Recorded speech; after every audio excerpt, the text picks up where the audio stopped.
السلام علیکم ورحمۃ اللہ وبرکاتہ۔ عزیز طالبات، امید ہے آپ سب خیر و عافیت کے ساتھ ہوں گے۔ آج ہم سنن ابی داود جلد اول کا سبق نمبر 58 پڑھیں گے۔ کتاب النکاح کا آغاز کر رہے ہیں۔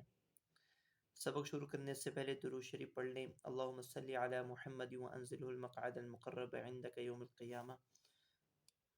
جی، بسم اللہ الرحمن الرحیم۔ کتاب النکاح، نکاح کا معنی ملنا اور جمع ہونا ہے۔ نکاح کا اطلاق عقد نکاح اور صحبت دونوں پر ہی ہوتا ہے، چونکہ صحبت میں بھی جمع ہونا پایا جاتا ہے۔ اب اس بات میں اختلاف ہے کہ ان میں سے حقیقی معنی کون سا ہے اور مجازی کون سا ہے۔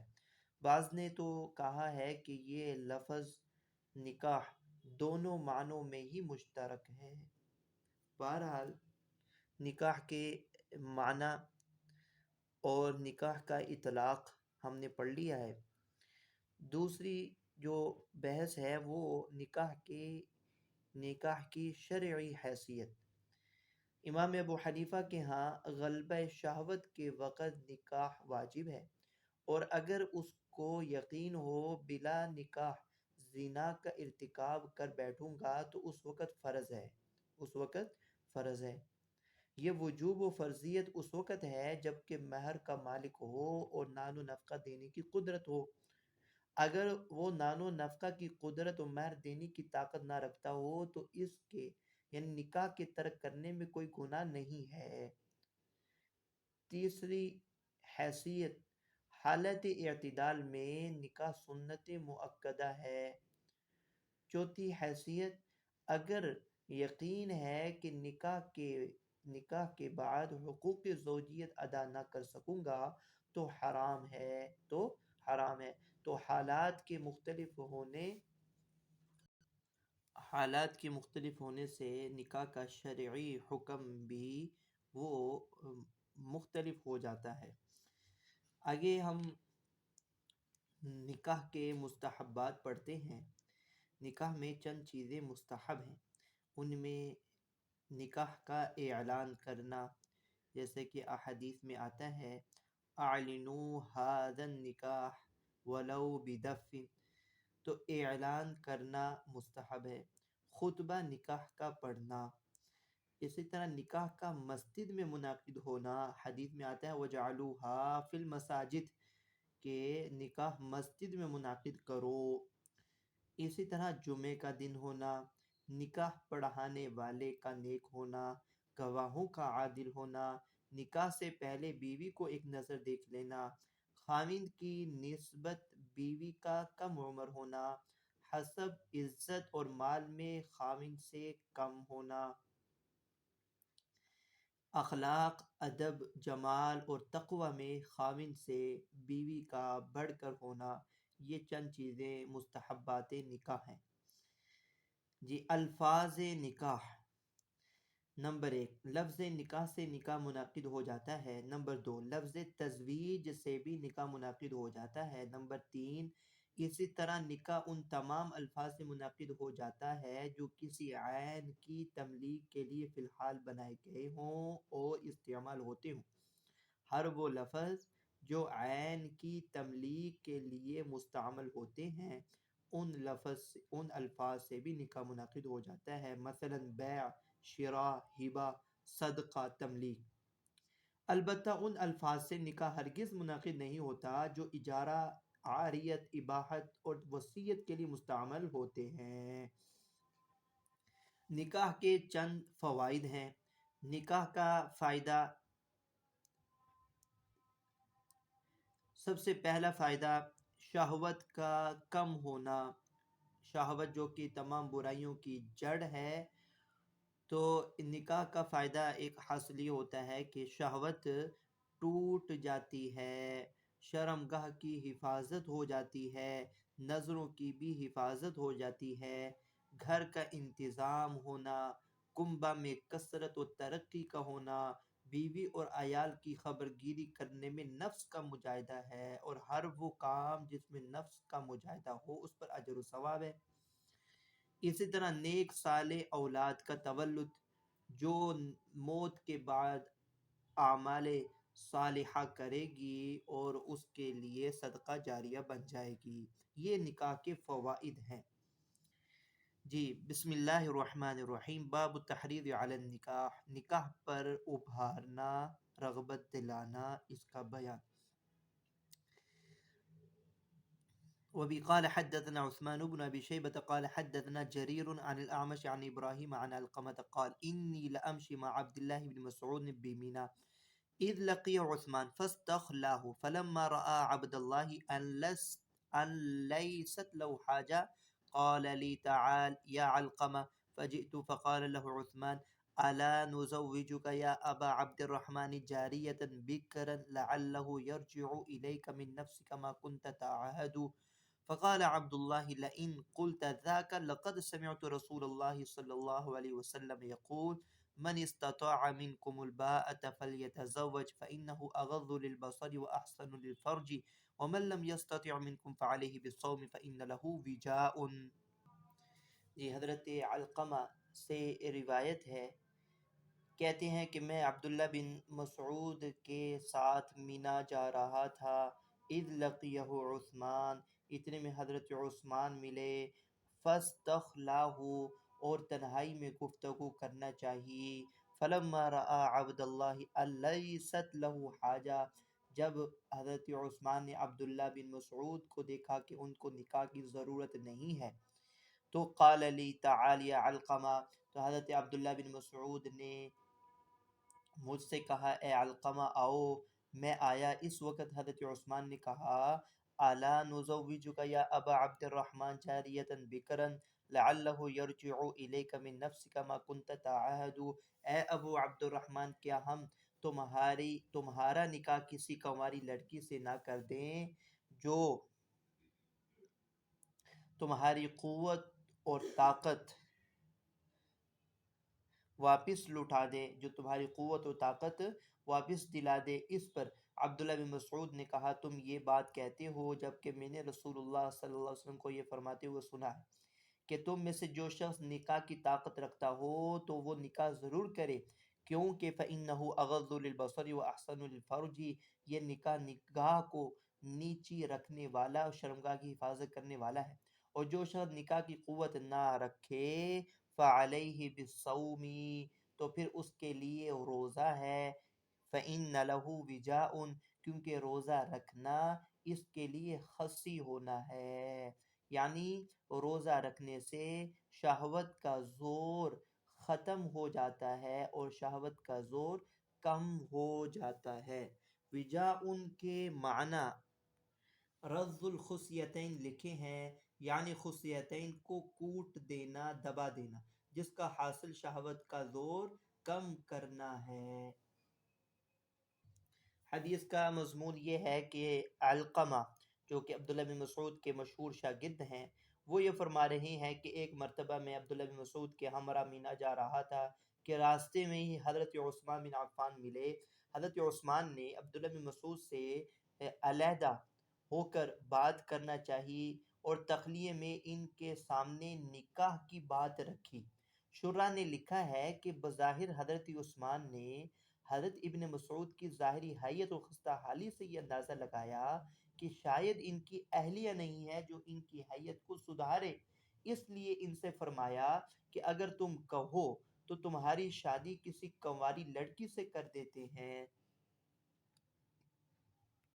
تو اس پر عبداللہ بن مسعود نے فرمایا کہ آپ کیا بات کہہ رہے ہیں، جبکہ میں نے رسول اللہ صلی اللہ علیہ وسلم کو یہ فرماتے ہوئے سنا ہے جو طاقت رکھتا ہو تو وہ ضرور شادی کرے۔ تو مطلب یہ ہے کہ حضرت عبداللہ بن مسعود کی زوجہ موجود تھیں، گو وہ جوان تو نہ تھیں جن کا نام زینب آتا ہے۔ جی اگلا ترجمۃ الباب ہے، باب ما یؤمر به من تزویج ذات الدین، دیندار عورت سے نکاح کرنے کا حکم، اس کا بیان۔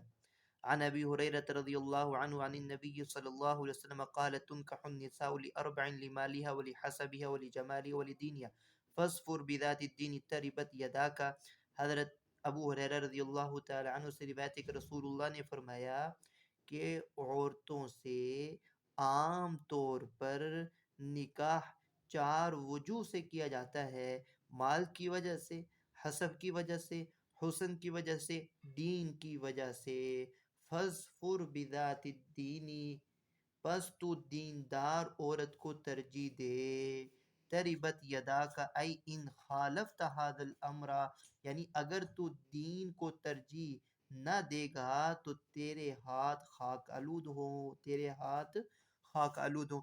باب فی تزویج الابکاری، کنواری لڑکیوں سے نکاح کرنے کا بیان۔ عن جابر بن عبد الله قال قال لي رسول الله صلى الله عليه وسلم اتزوجت؟ قلت نعم، قال بكر ام ثيب؟ فقلت ثيبا، قال افلا بكرا تلاعبها وتلاعبك؟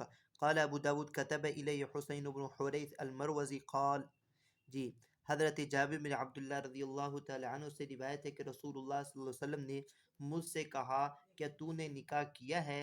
تو میں نے کہا جی ہاں۔ تو آپ صلی اللہ علیہ وسلم نے پوچھا کنواری سے یا بیوہ سے؟ ثیبن یعنی شوہر دیدہ عورت سے۔ تو میں نے عرض کیا ثیبن کہ شوہر دیدہ سے۔ آپ نے فرمایا افلا بکرن تلاعبها وتلاعبک، تو نے کنواری لڑکی سے نکاح کیوں نہ کیا کہ تو اس کے ساتھ کھیلتا اور وہ تیرے ساتھ کھیلتی۔ آگے امام ابو داود فرماتے ہیں کہ حسین بن حوریث مروزی نے یہ حدیث جو آگے آ رہی ہے مجھ کو لکھ کر بھیجی ہے۔ حدثنا الفضل بن موسى عن حسين بن واقد عن عمارة بن أبي حفصة عن عكرمة عن ابن عباس قال جاء رجل إلى النبي صلى الله عليه وسلم فقال إن امرأتي لا تمنع يد لامس، قال غربها، قال أخاف أن تتبعها نفسي، قال فاستمتع بها۔ حضرت عبداللہ بن عباس رضی اللہ تعالی عنہ سے روایت ہے کہ ایک شخص جناب نبی کریم صلی اللہ علیہ وسلم کے پاس آیا اور عرض کیا یا رسول اللہ، میری بیوی چھونے والے کا ہاتھ نہیں روکتی، چھونے والے کا ہاتھ نہیں روکتی، یعنی ہاتھ بڑھانے والے کا ہاتھ وہ نہیں روکتی۔ آپ نے فرمایا غربھا، اسے طلاق دے دے۔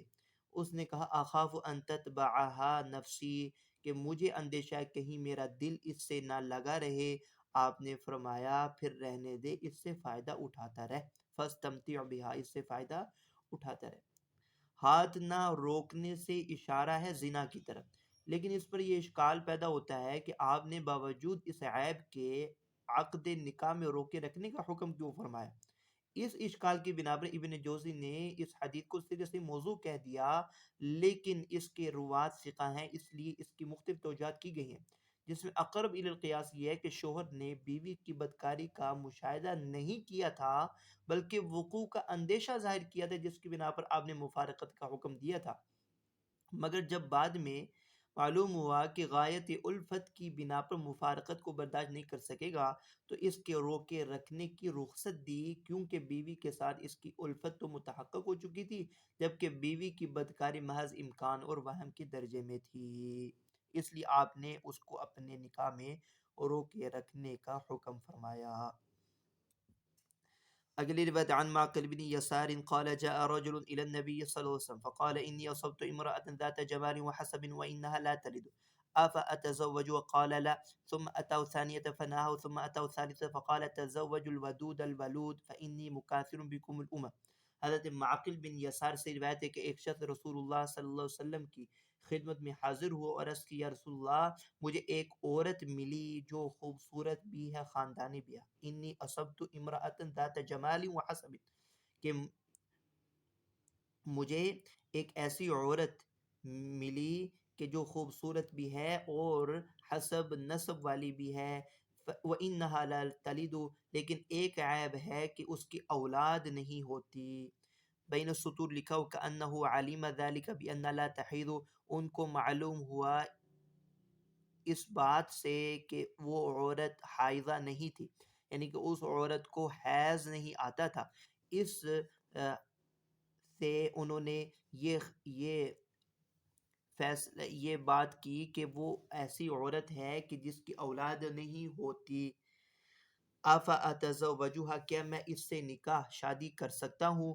آپ نے فرمایا نہیں۔ ثم اتاہ ثانیتا، پھر وہ دوسری مرتبہ آیا، فنہاہ، آپ نے پھر منع فرما دیا، پھر وہ تیسری مرتبہ آیا تو آپ صلی اللہ علیہ وسلم فرمایا تزوج الودود الولود فانی مکاثر بکم الامم، کہ ایسی عورت سے نکاح کرو جو شوہر سے محبت کرنے والی اور خوب بچے جننے والی ہو، کیونکہ تمہاری کثرت کی بنا پر تو میں سابقہ امتوں کے مقابلے میں فخر کروں گا۔ مکاثر بکم الامم، سابقہ امتوں کے مقابلے میں فخر کروں گا۔ باب فی قولی تعالی الزانی لا ينکح الا زانیۃ، اللہ تعالیٰ کے ارشاد الزانی لا ينکح الا زانیۃ کے سبب نزول کا بیان۔ جی، عن عمرو بن شعيب عن أبي عن جدي أن مرثد بن أبي مرثد الغنوي كان يحمل الأسار بمكة، وكان بمكة بغي يقال له عناء، يقال لها عناق، وكانت صديقته. قال جئت إلى النبي صلى الله عليه وسلم فقلت يا رسول الله أنكح عناقا، قال فسكت عني، فنزلت والزانية لا ينكحها إلا زان أو مشرك، فدعاني فقرأها علي وقال لا تنكحها۔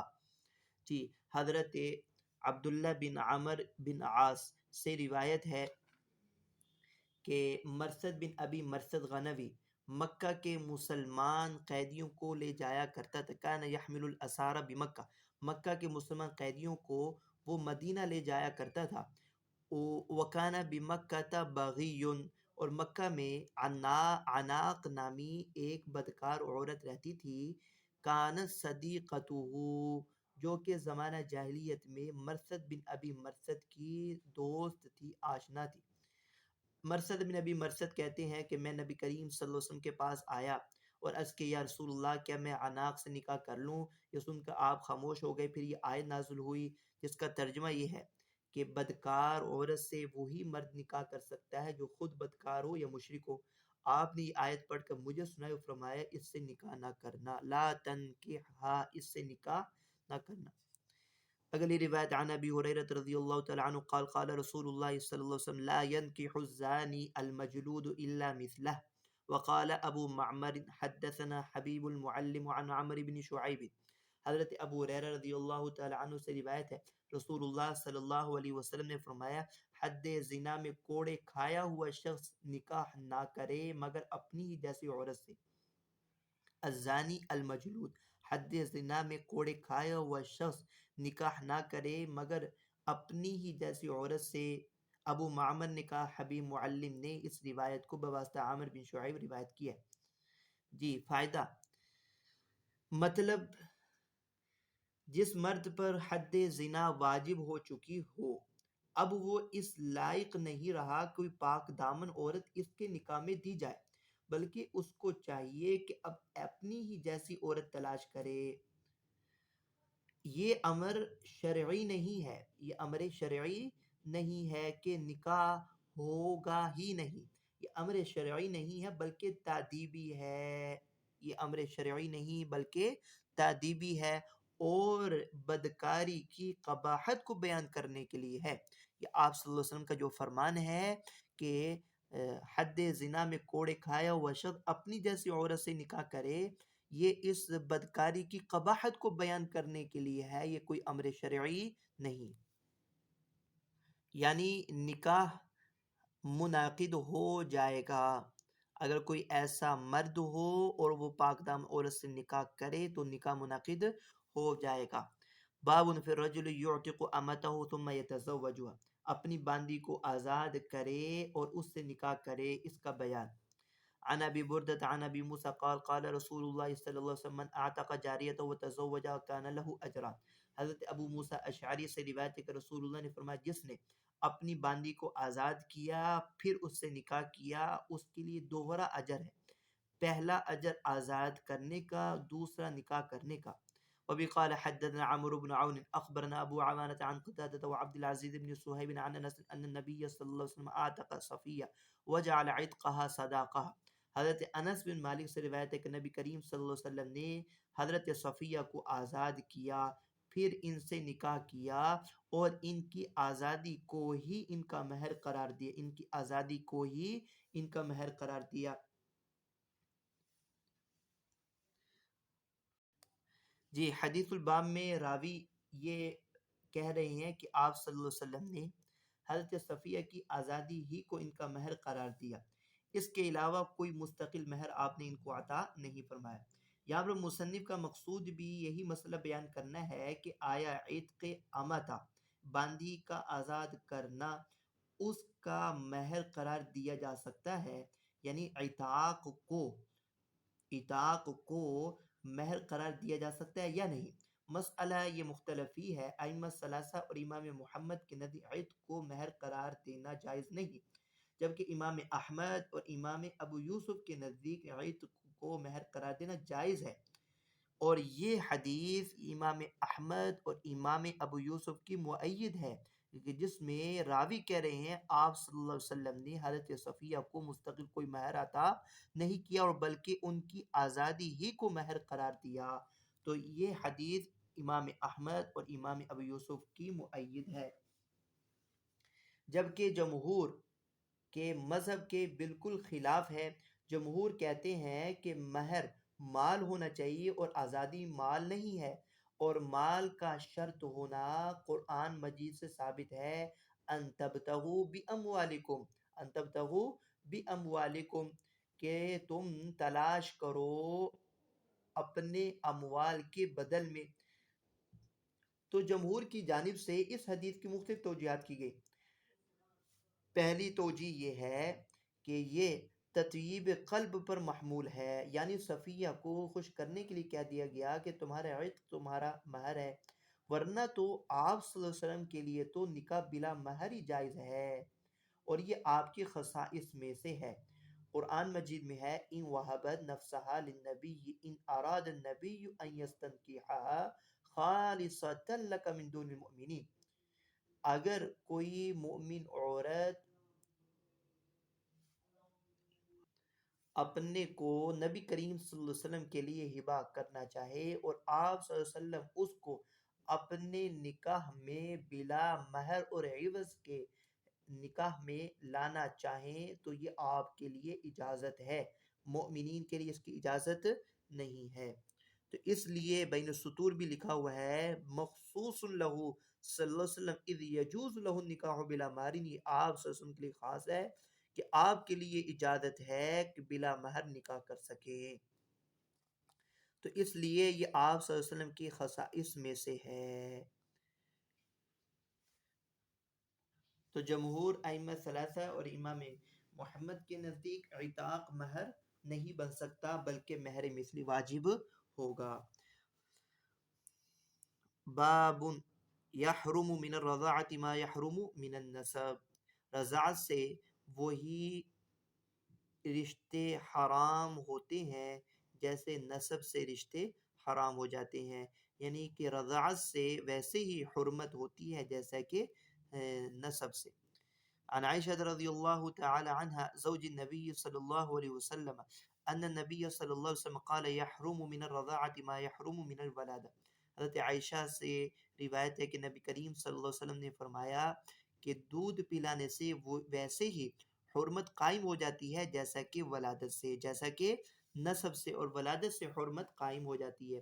فائدہ، جن رشتوں میں نسب کے سبب نکاح جائز نہیں، رشتوں میں نسب کے سبب نکاح جائز نہیں، وہیں دودھ پلانے کے سبب بھی نکاح درست نہیں، جیسے ماں اور بہن سے نکاح حرام ہے، ایسے ہی دودھ پلانے والی عورت اور اس کی اولاد سے نکاح جائز نہیں ہے۔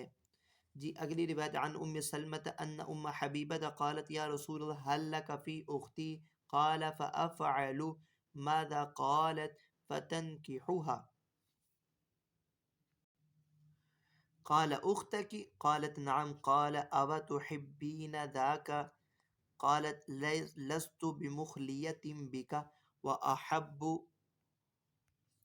من شركني في خير أختي قال فإنها لا تحل لي قالت فوالله لقد أخبرت أنك تخطب الدر أو الذر شك زهير بنت أبي سلمة قال بنت أم سلمة؟ قالت نعم. قال أما والله لو لم تكن ربيبتي في حجري ما حلت لي أنها ابنة أخي من الرضاعة أرضعتني وأباها ثويبة فلا تعرضن علي بناتكن ولا أخواتكن. حضرت ام سلمہ سے روایت ہے کہ ام المؤمنین حضرت ام حبیبہ نے حضور صلی اللہ علیہ وسلم سے دریافت کیا، حل لک فی اختی، آپ کو میری بہن میں دلچسپی اور رغبت ہے؟ آپ نے فرمایا فافعل ماذا، میں کیا کروں گا؟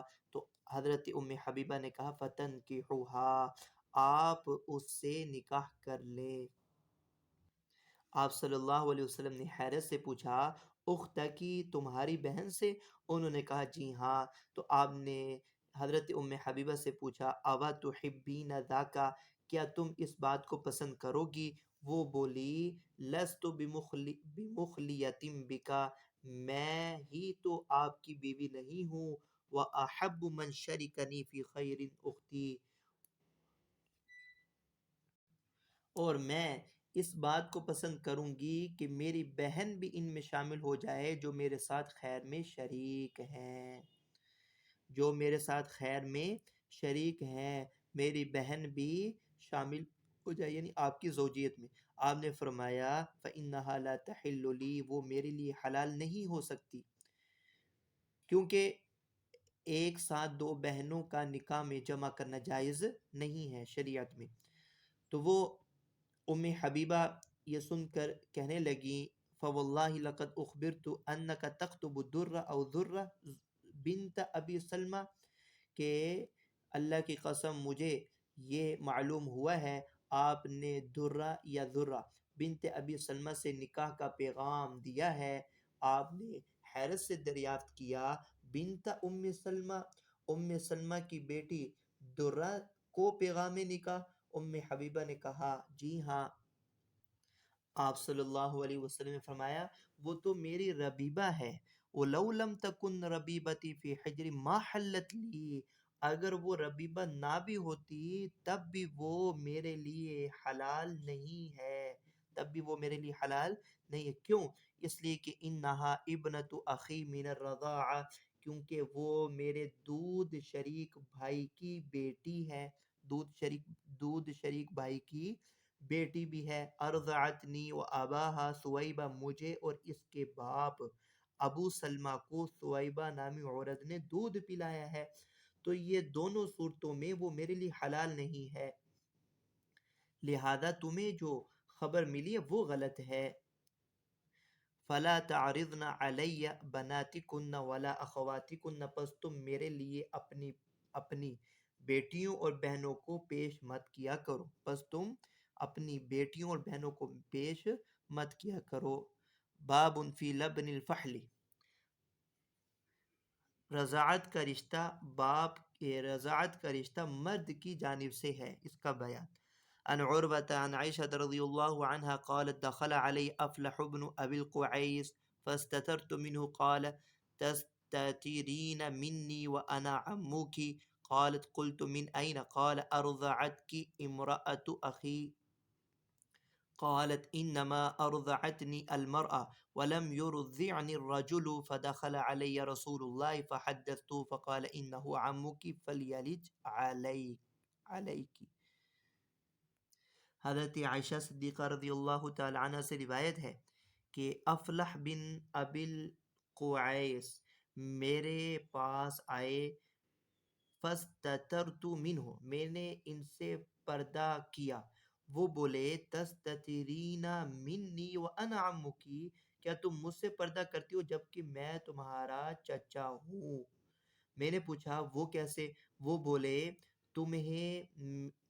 تمہیں میرے بھائی کی بیوی نے دودھ پلایا ہے، میرے بھائی کی بیوی نے تم کو دودھ پلایا ہے۔ میں نے کہا مجھے عورت نے دودھ پلایا ہے، مرد نے تو نہیں۔ اتنے میں رسول اللہ صلی اللہ علیہ وسلم تشریف لائے تو میں نے یہ سارا مسئلہ بیان کیا۔ آپ صلی اللہ علیہ وسلم نے فرمایا کہ انہو عمکی، یہ تمہارے چچا ہیں، فلیلج علیکی، اور شوق سے تمہارے پاس آ سکتے ہیں، چاہیے کہ وہ تم پر داخل ہو جائیں۔